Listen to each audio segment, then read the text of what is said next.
자, 조금 전에 우리가 봤던 여론조사 결과 박영선 대 오세훈, 박영선 대 안철수의 가상 여론조사 결과에서는 오차 범위를 훌쩍 벗어나서 오세훈, 안철수가 박영선 후보를 상대로 승리하는 것으로 나왔습니다. 그런데 이해찬 전 대표가 이 포인트에 등판을 했습니다. 그러면서 선거 거의 이긴 것 같다.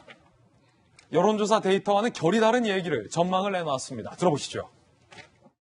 저는 선거가 아주 어려울 줄 알고 나왔는데 요새 돌아가는 거 보니까 거의 뭐 선거는 이긴 것 같습니다. LH 건 터지면서 지지자들이 좀 위축됐거든요. 자기가 자기 이익을 챙긴 거고 이거는 우리가 관리를 잘못한 일이지 있잖아요. 이것 때문에 위축되거나 그럴 필요는 없다고 생각해요. 소위 민주당 내부에서 손정인 변호사님, 이해찬 전 대표를 일컬어서 선거 끝판왕이다. 뭐 이런 얘기가 나와요. 실제로 이해찬 전 대표가 대표로 있을 때 중요한 선거를 다 이겼기 때문에. 자, 그런데 이번 선거 거의 다 이긴 것 같다라는 이해찬 전 대표의 이 전망이 글쎄요. 우리가 최근에 진행했던 여론조사와는 좀 많이 달라서 많은 분들이 좀 어리둥절해 하는데 근거가 있는 겁니까? 손정인 변호사님. 근거로서 한 게 아니라 선거 전략상 한 발언이라고 해석하셔야 될 것 같습니다. 현재 민주당이 가지고 있는 여러 가지 어려움은 보궐선거의 원인 제공을 누가 했느냐에 플러스 지금 뭐 야권에서 지금 단일 후보를 단일화를 하는 과정에서도 사실 흥행에서는 민주당이 약간은 뒤처져서 실패한 면이 있거든요.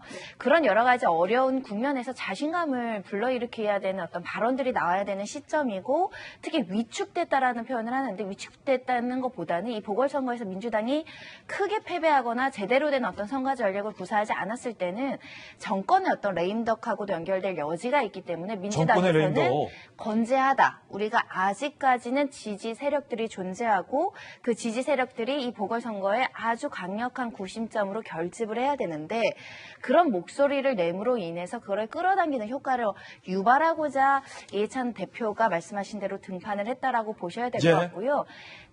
이런 여론조사 결과 때문에 우리가 다 이긴 것 같다라고 이야기한 게 아니죠.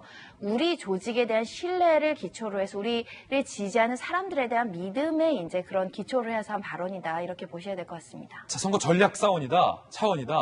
그러면 이 전략 효과가 있을 거라고 보세요? 일단 전 그렇게 생각합니다. 이해찬 대표의 이제 거물급 인사들의 등판과 실제로 이제 단일 후보가 정해졌기 때문에 본격적인 이제 선거운동이 시작이 돼야 되잖아요.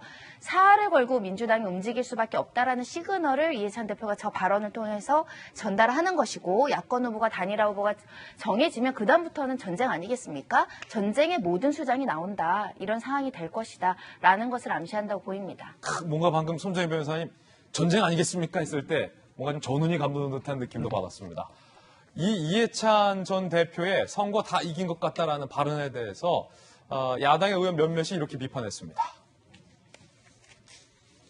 승리 호소인이라는 겁니다.